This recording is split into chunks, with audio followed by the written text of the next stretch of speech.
నమస్తే, welcome to V9 live news. ముందుగా headlines.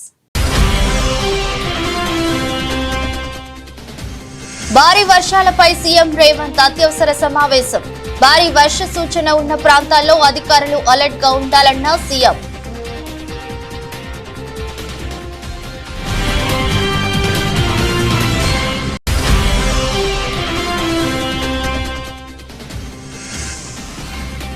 భారీ వర్షాలకు వణికిపోతున్న ఆంధ్రప్రదేశ్.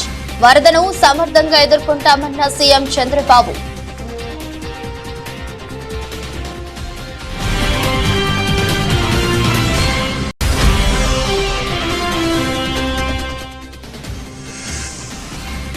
ఘనంగా దివంగత ముఖ్యమంత్రి వైఎస్ రాజశేఖర రెడ్డి 15వ వర్ధంతి నివాళులర్పించిన ముఖ్యమంత్రి రేవంత్ రెడ్డి.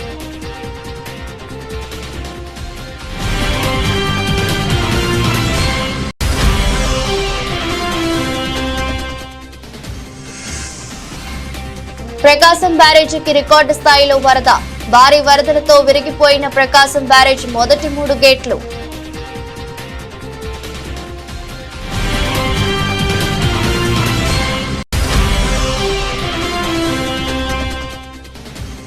చరిత్ర సృష్టించిన ప్రతి పాల్ తొలి భారతీయ మహిళా అథ్లెట్ గా రికార్డు. మహిళల 200 మీటర్ల T35 కేటగిరీలో కాంస్యం.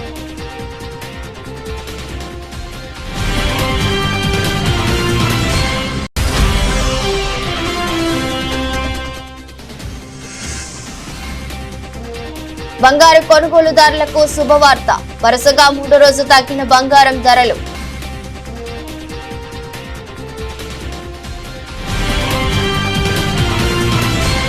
రాష్ట్ర వ్యాప్తంగా భారీ వర్షాలు కురుస్తున్నాయి. ప్రాజెక్టుల్లోకి వరద నీరు వచ్చి చేరుతుండటం, ఆయా ప్రాజెక్టుల గేట్లను అధికారులు ఎత్తివేసి నీటిని దిగువకు విడుదల చేస్తున్న పరిస్థితి. భారీ వర్షాలకు వాగులు వంకలు పొంగి పొర్లుతున్నాయి. వర్షాలతో అప్రమత్తమైన అధికారులు ప్రజలకు నష్టం కలగకుండా తగు చర్యలు తీసుకుంటున్నారు.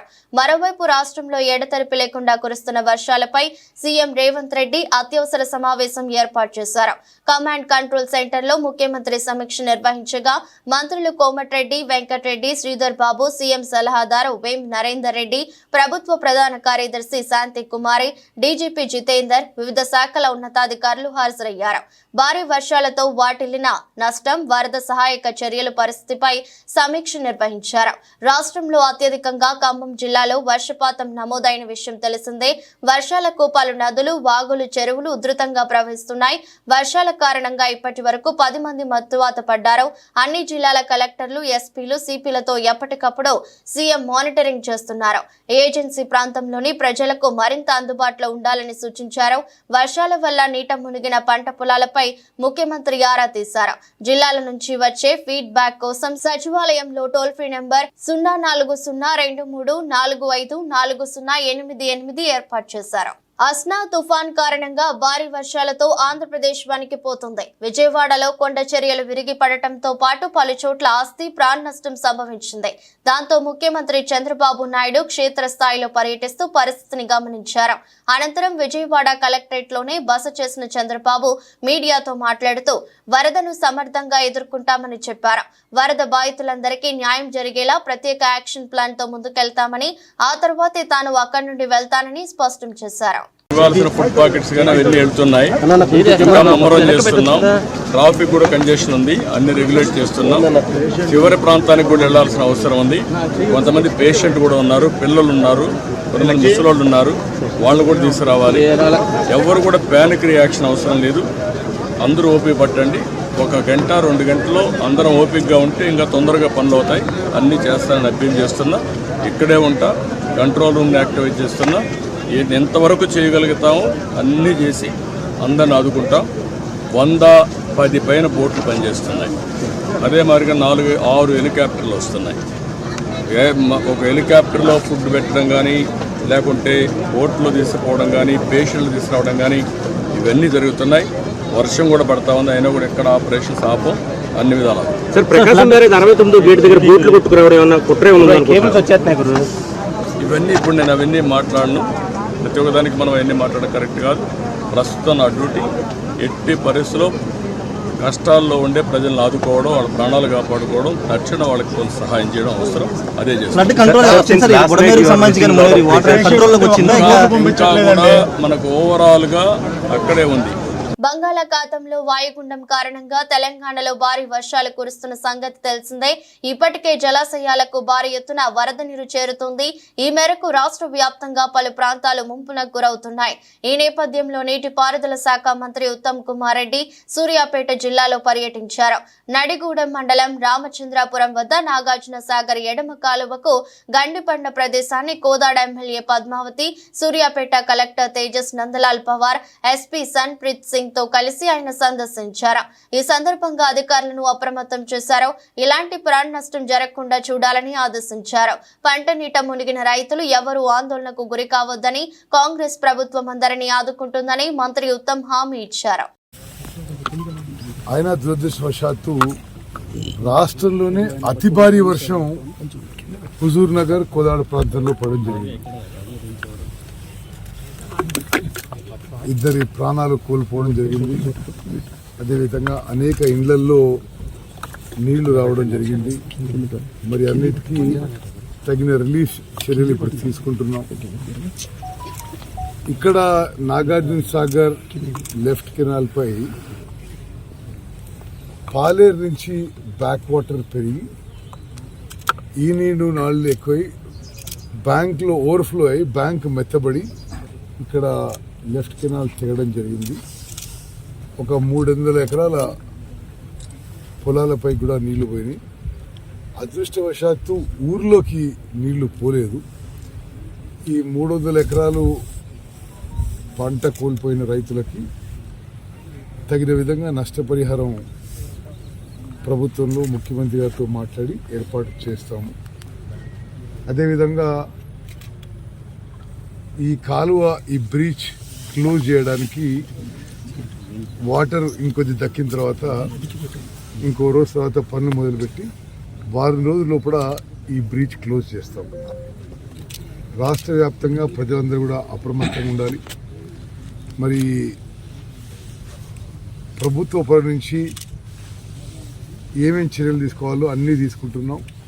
తప్పనిసరిగా నష్టపోయిన వాళ్ళకి క్యాబినెట్ లో పెట్టి చర్చించారు, ఇప్పిస్తా అని చెప్పి కూడా మనం చేస్తాం. గండి పూడ్చడానికి ఎన్ని రోజులు పడుతుంది సార్? జనరల్ గా లెఫ్ట్ కెనాల్ ఆగిపోయినాయి కదా వాటర్ పూడ్చడానికి. సరే, ఇప్పుడు ఎమర్జెన్సీ ఏం లేదు, నీళ్లు పుష్కలంగా ఉన్నాయి. అటు ఇప్పుడు సూర్యాపేట సిఈ గారు చెప్పే అంచనాల మేరకు వారం రోజుల్లో గండి పూడ్చని చెప్పి చెప్పడం జరుగుతుంది. సార్ జిల్లా వ్యాప్తంగా ఎంత అంచనా వేస్తారు సార్ పంట నష్టం? అన్ని 1000 ఎకరాలు. ఇప్పుడు మొన్ననే కదా భారీ వర్షాలు అయింది. ఇప్పుడు నిన్న పూర్తిగా ఈ రిలీఫ్ మెజర్స్ మీదనే ఉన్నాము. రేపు ఎల్లుండి ఎన్యూమరేషన్ చేసి ఎంత నష్టం జరిగితే అంత నష్టపరిహారం ఇప్పిస్తామని చెప్పి మాకు. పులివెందుల పర్యటన ముగించుకొని మాజీ ముఖ్యమంత్రి వైఎస్ఆర్ కాంగ్రెస్ పార్టీ అధినేత వైఎస్ జగన్ విజయవాడ చేరుకున్నారు. విజయవాడ కృష్ణలంక ఏరియాలో రిటైనింగ్ వాల్ దగ్గర కృష్ణానది ప్రవాహాన్ని మాజీ ముఖ్యమంత్రి వైఎస్ జగన్ పరిశీలించారు. మీరు సీఎంగా ఉన్న సమయంలో కట్టించిన రిటైనింగ్ వాల్ వల్లే మా ప్రాణాలు నిలిచాయని వైఎస్ జగన్ కు కృష్ణలంక వాసులు కృతజ్ఞతలు తెలిపారు. రిటైనింగ్ వాల్ లేకపోతే పూర్తిగా తమ జీవితాలు అతలాకుతలమయ్యేవని ఆవేదన వ్యక్తం చేశారు. వైఎస్ఆర్ కాంగ్రెస్ పార్టీ శ్రేణులు సహాయ చర్యల్లో అండగా ఉంటారని వైఎస్ జగన్ భరోసానిచ్చారు.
ముఖ్యమంత్రి వైఎస్ రాజశేఖర రెడ్డి 15వ వర్ధంతి సందర్భంగా ముఖ్యమంత్రి రేవంత్ రెడ్డి వారికి నివాళులర్పించారు.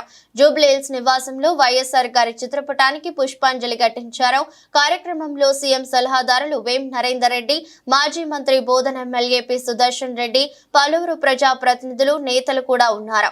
అలాగే గాంధీ భవన్ లో వైఎస్ఆర్ వర్ధంతి సందర్భంగా ఆయన చిత్రపటానికి కాంగ్రెస్ నాయకులు పూలమాలలు వేసి నివాళులర్పించారు. అంతకుముందు పంజాగుట్టలోని వైఎస్ఆర్ విగ్రహానికి పూలు చల్లి నివాళులర్పించారు. ఈ కార్యక్రమంలో TPCC working president Mahesh Kumar Goud, MP Anil Yadav, MLA Danam Nagender, Rohin Reddy, చల్లా నరసింహారెడ్డి, నిరంజన్ కుమార్ రావు, అల్లం భాస్కర్, మెట్టు సాయి కుమార్, బొజ్జ సంధ్యారెడ్డి, ప్రేమలత అగర్వాల్ తదితరులు పాల్గొన్నారు. ఆంధ్రప్రదేశ్ లో భారీ వర్షాలు కురుస్తున్నాయి. రాష్ట్ర వ్యాప్తంగా జనజీవనం అస్తవ్యస్తంగా మారింది. వాగులు, వంకలు, నదులు పొంగి ప్రవహిస్తున్నాయి. పలు గ్రామాలకు రాకపోకలు నిలిచిపోయాయి. విజయవాడలోని ప్రకాశం బ్యారేజీకి కని విని ఎరుగని స్థాయిలో వరద నీరు వచ్చి చేరుతోంది. చరిత్రలోనే తొలిసారిగా బ్యారేజీకి 11,20,000 క్యూసెక్కులకు వరద వచ్చింది. దీంతో అధికారులు అప్రమత్తమయ్యారు. గేట్లు తెరిచి వరద నీటిని కిందకి వదులుతున్నారు. ఈ క్రమంలోనే ఎగువ నుంచి కొట్టుకు వచ్చిన ఓ బోటు 69వ నెంబర్ గేట్ ను ఢీకొట్టింది. దీంతో స్వల్పంగా డ్యామేజ్ జరిగింది. బోటు ఎక్కడి నుంచి కొట్టుకు వచ్చిందని అధికారులు పరిశీలిస్తున్న క్రమంలోనే మరో 4 బోట్లు కొట్టుకొచ్చాయి. దీంతో అధికారులలో సందేహాలు వ్యక్తమవుతున్నాయి. ప్రమాదవశాత్తు కొట్టుకు వచ్చాయా లేక ఎవరైనా కావాలని బోట్లను వదిలారా అని అనుమానిస్తున్నారు. గతంలో చంద్రబాబు నివాసాన్ని ముంచాలనే ఉద్దేశంతో బోటు అడ్డు తగిలిందని, అప్పటి వైసీపీ ప్రభుత్వం నీటి ప్రవాహాన్ని పెంచేందుకు ప్రయత్నించిందన్న ఆరోపణలు ఉన్నాయి. తాజాగా 4 బోట్లు కొట్టుకు రావడంతో నాడు జరిగిన సంఘటనను అధికారులు గుర్తు చేస్తున్నారు. ఈ బోట్లు కొట్టుకు రావడం వెనుక ఎవరైనా ఉన్నారా అనేది తెలుసుకోవడానికి ప్రయత్నిస్తున్నారు. ఇరిగేషన్, రివర్ కన్జర్వేటివ్ శాఖల అధికారులు దీనిపై విచారణ జరుపుతున్నారు. ప్రకాశం బ్యారేజీ వద్ద 23.6 అడుగుల మేర నీరు ప్రవహిస్తోంది. ఈ స్థాయిలో వరద గతంలో ఎన్నడూ లేదని అధికారులు చెబుతున్నారు. ఖమ్మం వరద ప్రభావిత ప్రాంతాలలో మాజీ మంత్రి పువ్వాడ అజయ్ సోమవారం నాడు పర్యటించారు. దెబ్బతిన్న ఇండ్లు, నష్టపోయిన బాధితులను కలిసి పరామర్శించి ధైర్యం చెప్పారు. అండగా ఉంటానని భరోసా కల్పించారు. ప్రభుత్వం తక్షణమే ఆదుకోవాలని కోరారు. వరద బాధితులు తమ కష్ట నష్టాలను మాజీ మంత్రి పువ్వాడతో చెప్పుకున్నారు. అలాగే ఖమ్మంలో తక్షణమే సహచరులు చేపట్టే విధంగా ప్రభుత్వంపై ఒత్తిడి చేయండి. ప్రభుత్వం అజాగ్రత్తతో చిన్న కుటుంబాలన్నీ చిన్నాభిన్నమయ్యాయంటూ ఎంఐఎం పార్టీ శాసనసభ పక్ష నేత అక్బరుద్దీన్ ఓవైసీతో ఫోన్లో మాట్లాడారు. ఖమ్మంలోని వరద ప్రాంత ప్రజల దయానీయమైన పరిస్థితిని మాజీ మంత్రి వివరించారు. ప్రభుత్వంపై ఒత్తిడి తీసుకురావాలని కోరుతున్నారు.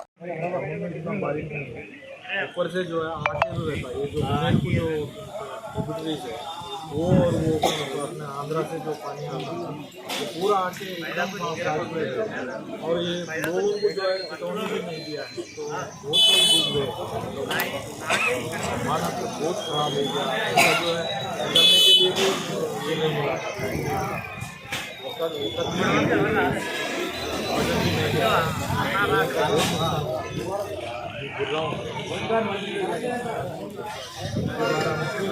ऐसी बाढ़ है तो लोग जो है पहले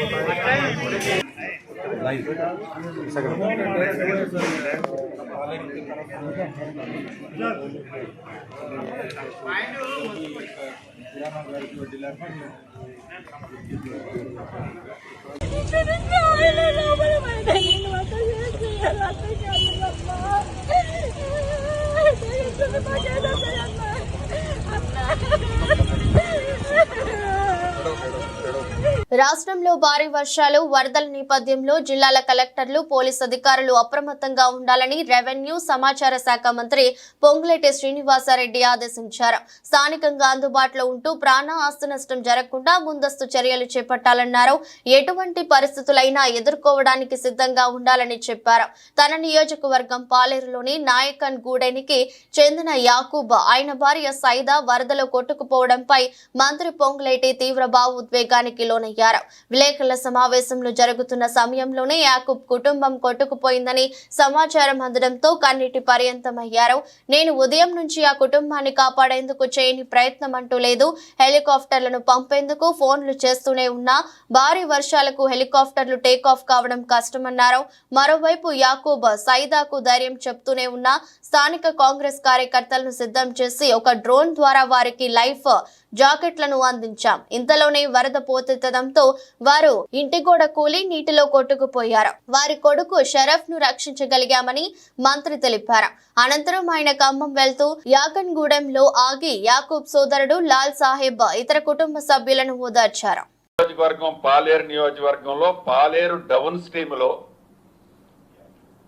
యాకూబ్ అనే ఒక నిరుపేద సిమెంట్ బ్రిక్స్ చేసుకుంటాడు. అందరినీ ఖాళీ చేశారు. ఆ యాకూబు తన భార్య తన కొడుకు తనొక్కడు చాలా ఎత్తు ప్రదేశంలో ఉన్నాడు. ఇందాక నేను చెప్పినట్టు కనీ విని ఎరగని ఫ్లడ్ వచ్చింది. 1,60,000 అన్నాను. దీంతో అతను ఆ పూరింటిలో నివసిస్తూ ఫ్లడ్ వచ్చేసరికి పైకి ఎక్కాడు. మార్నింగ్ నుంచి నేను ఒక 25-30 టైమ్స్ అతనితో పర్సనల్గా ఫోన్లో మాట్లాడుతూ ధైర్యం చెప్పుకుంటూ వచ్చాను. అటు 3 ప్లేసెస్లో ఏదైతే నేవీ వాళ్ళకి సంబంధించిన హెలికాప్టర్లు ట్రై చేశాం, ఇక్కడ డిఫెన్స్కి సంబంధించిన హెలికాప్టర్ ట్రై చేశాం, అదే రకంగా హకీంపేట ఎయిర్ ఫోర్స్ కు సంబంధించిన హెలికాప్టర్లు ట్రై చేశాం. లోకల్ రెయిన్లు హెవీగా ఉన్న కారణంగా ఏ ఒక్కళ్ళు హెలికాప్టర్ టేక్ ఆఫ్ తీసుకోలేము అనే పరిస్థితి ఉంది. ఏదైతే ఎన్డీఎఫ్ వాళ్ళని టీమును కూడా పంపించాం, బోట్స్ పంపించి, వాళ్ళు కూడా ఫ్లోలో మేము పనిచేయలేము అని అక్కడ నుంచి వాళ్ళు బ్యాక్ అయ్యి ఇంకొక ప్రదేశానికి వెళ్ళారు. అయితే అక్కడ ఒక డోన్ ఒకటి పక్కన మోతేలో ఉంటే అది 20 kgs వే చేసే డోన్ అని చెప్తే ఆ డోన్ తెప్పించి లైఫ్ జాకెట్స్ ఆ డోన్ ద్వారా ఒక థ్రెడ్ ఒక 20 meters రోపుని ఏదైతే లైఫ్ జాకెట్స్ ని పంపించాం. అవి కూడా వేసుకున్నారు. వేసుకున్న తర్వాత కూడా నేను వీడియో కాన్ఫరెన్స్ జరిగే ముందు కూడా వాళ్ళతో మాట్లాడాను ధైర్యంగా. ఆ వీడియో చూపించి వాళ్ళ ఆ వీడియో కాన్ఫరెన్స్ లో నాతో మాట్లాడేటప్పుడు వాళ్ళ ఆవేదన వర్ణాతీతం. అంటే చావు చనిపోబోతున్నాను అనేది ఆ తల్లి నాతో మాట్లాడి ఆ ఘోష ఎప్పుడు నాకు కనిపిస్తుంది. ఇప్పుడే ఆ గోడ కూలిపోయిందట 2 minutes ముందు. చాలా తప్పకుండా భగవంతుడు వాళ్ళని కాపాడాలని ఆ ముగ్గురిని, ఎందుకంటే లైఫ్ జాకెట్స్ ఉన్నారు కాబట్టి ఏమీ జరగొద్దని మనస్ఫూర్తిగా కోరుకుంటాను. సతనపల్లి నియోజకవర్గంలో అండగా ఉంటా సమిష్టి కృషితో ప్రభుత్వ వైఫల్యాలపై పోరాడుదాం, చట్టబద్ధంగా ఎదుర్కొందామని పూర్వ జలవనరుల శాఖ మంత్రులు అంబటి రాంబాబు అన్నారు. సోమవారం వైఎస్ రాజశేఖర రెడ్డి 15వ వర్ధంతిని పురస్కరించుకుని జరిగిన పలు కార్యక్రమాల్లో ఆయన పాల్గొన్నారు. వైఎస్ఆర్ విగ్రహానికి పూలమాల వేసి నివాళులర్పించి అనంతరం ప్రసంగించారు. ఈ సందర్భంగా ఆయన మాట్లాడుతూ పరిపాలన, స్నేహం, సాయం, సేవా కార్యక్రమాల్లోనూ వైఎస్ రాజశేఖర రెడ్డి అరుదైన వ్యక్తిత్వం కలిగిన వాడన్నారు. పేదల గుండెల్లో స్థిరస్థాయిగా నిలిచిపోయిన మహానీయుడని కొనియాడారు. గత 5 ఏళ్లలో జగన్మోహన్ రెడ్డి తండ్రిని మరిపించేలా సంస్కరణలతో సంక్షేమ సుపరిపాలన అందించారని గుర్తు చేశారు. ఈ ప్రభుత్వం అధికారం చేపట్టి 3 నెలలే అయినా ప్రజా వ్యతిరేకత కూడగట్టుకుందని ఆరోపించారు.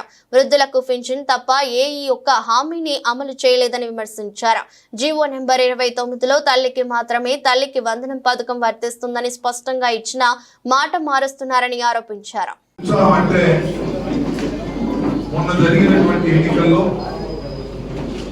మన ఊహకు అందరి విధంగా మన ఓటమి పాలయ్యాం. చిన్న ఓటమి కాదు. ఇంకోని కొన్ని విషయాలు చరిత్రలో చాలా బలమైనటువంటి ఓటమిని మనం చవి చూసాం.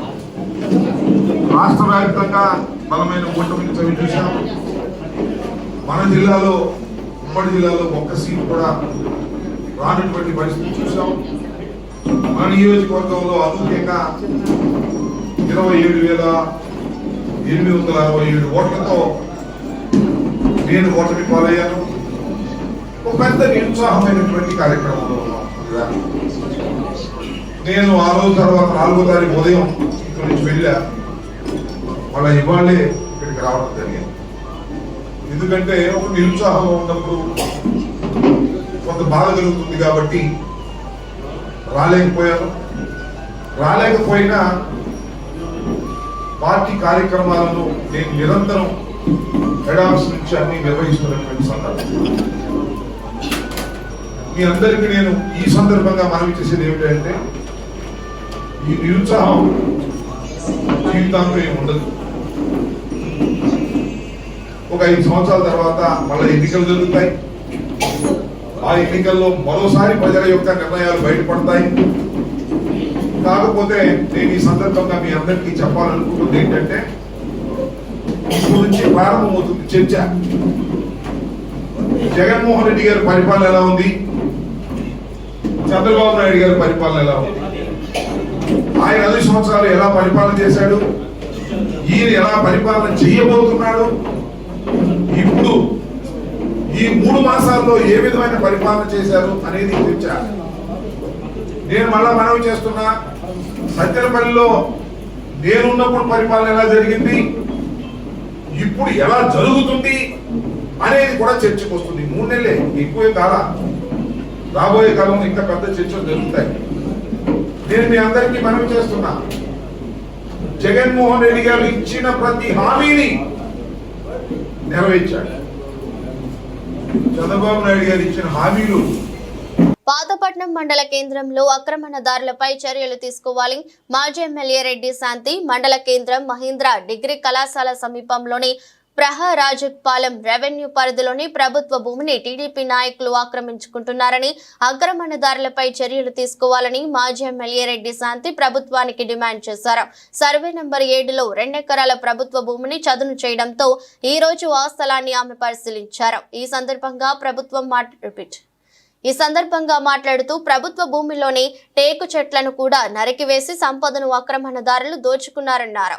అలాగే యథేచ్ఛగా మాట్లాడుతున్న మాజీ ఎమ్మెల్యే రెడ్డి శాంతి గ్రావెల్ తవ్వకాలు చేపడుతున్నారని అన్నారు. టీడీపీ కూటమి ప్రభుత్వం సూపర్ 6 హామీలను నమ్మి రాష్ట్ర ప్రజలు వారికి అధికారం కట్టబెడితే ఉన్న పథకాలను తొలగిస్తున్నారని ఆరోపించారు. అలాగే మహిళలకు రక్షణ లేకుండా పోయిందన్నారు. చెప్పాలని మరి ప్రజల పక్షాన పోరాడే వైఎస్ఆర్సీపీ పార్టీ మేము ఈరోజు దీన్ని ఎజెండాగా ప్రజల కోసం ప్రజాగళంగా మేమంతా కూడా ఇక్కడ ఉండేటువంటి నాయకులు ప్రజలు మేమంతా కూడా ప్రశ్నిస్తున్నాం. ఈ ప్రభుత్వానికి అభివృద్ధి చేయాలి కానీ ప్రభుత్వ స్థలాలు ఆక్రమించుకోవడం, ప్రజల తాలూకా సంక్షేమ ఫలాల మీద కొట్టడం ఇది పరిపాలన కాదు. పాలకపక్షం అంటే ప్రజల తరపున ఉండాలని ప్రశ్నిస్తున్నాం. జై జగన్.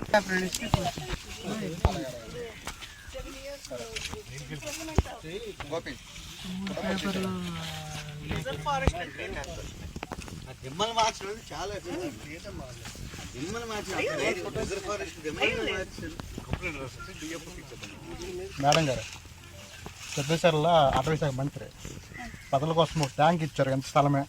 ఆయన మేము కేసు పెట్టి 3 సంవత్సరాలు కోర్టు తిప్పిస్తారు ఫారెస్ట్ వాళ్ళు. అలాంటిది ఎంత ఆక్రమణ చేసుకున్న ఫారెస్ట్ వాళ్ళు ప్రొడక్షన్ ఇచ్చారు. టేక్ చెట్లు కొడితే 7 సంవత్సరాల పైన ఇంప్రెస్మెంట్ అవుతుంది సార్. అవును మేడం. మా ఏరియాకి లో వోల్టేజ్ 2 దిమ్మలు కట్టుకోలేదు. మేము ఇవ్వలేమన్నారు మేడం.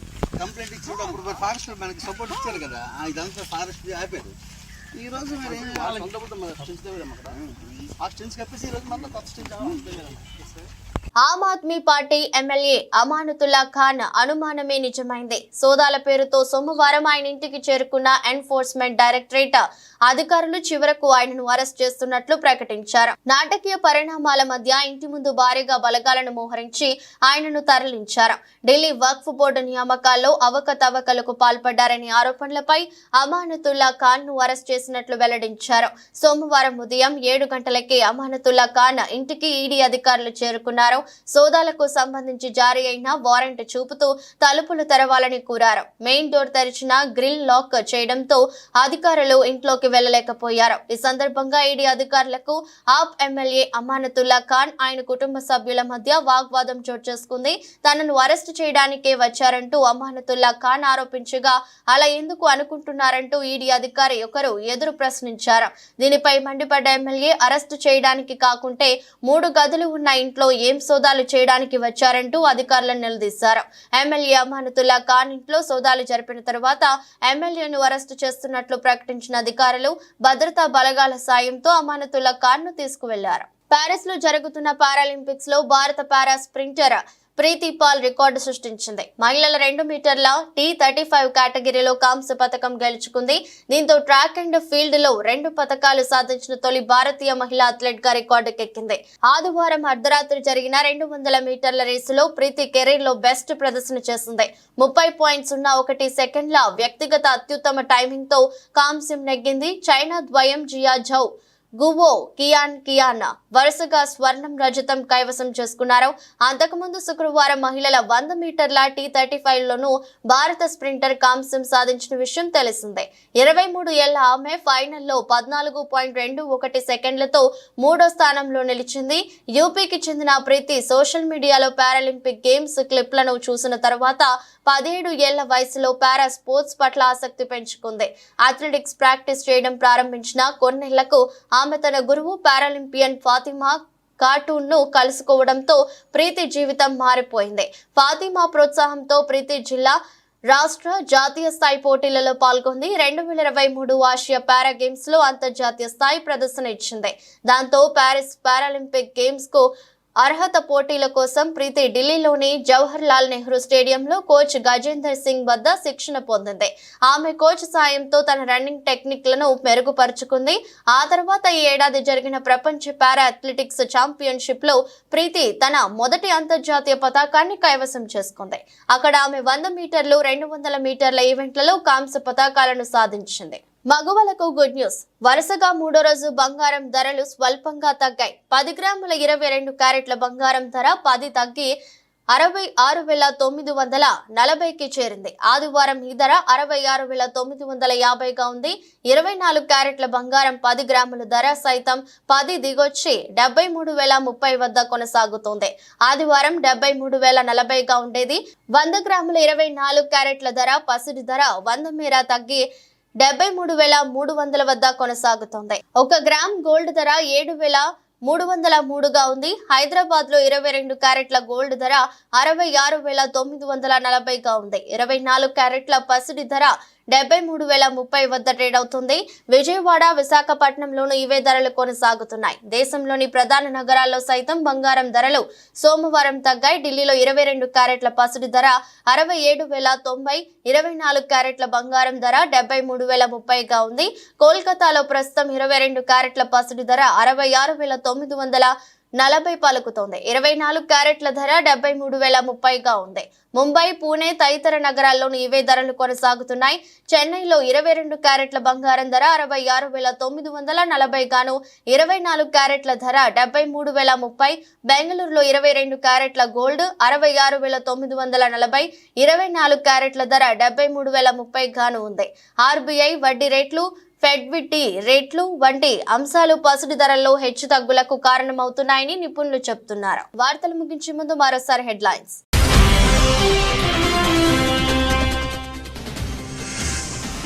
భారీ వర్షాలపై సీఎం రేవంత్ అత్యవసర సమావేశం. భారీ వర్ష సూచన ఉన్న ప్రాంతాల్లో అధికారులు అలర్ట్ గా ఉండాలన్న సీఎం.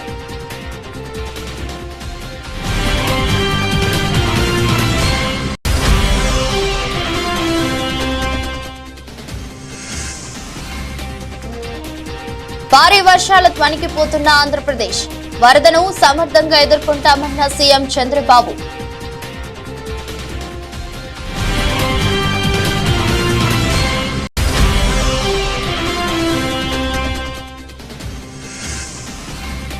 ఘనంగా దివంగత ముఖ్యమంత్రి వైఎస్ రాజశేఖర రెడ్డి 15వ వర్ధంతి నివాళులర్పించిన ముఖ్యమంత్రి రేవంత్ రెడ్డి.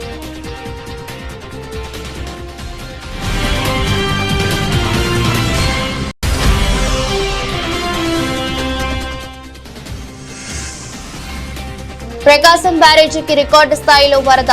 భారీ వరదలతో విరిగిపోయిన ప్రకాశం బ్యారేజ్ మొదటి 3 గేట్లు.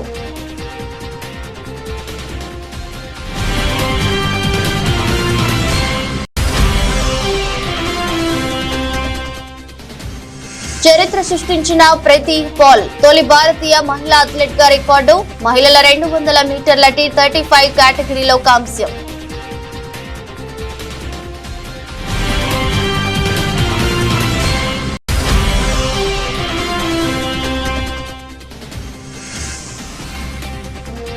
బంగారు కొనుగోలుదారులకు శుభవార్త, వరుసగా 3వ రోజు తగ్గిన బంగారం ధరలు.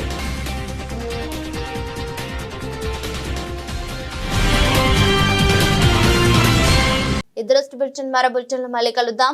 అంతవరకు సెలవు, నమస్కారం.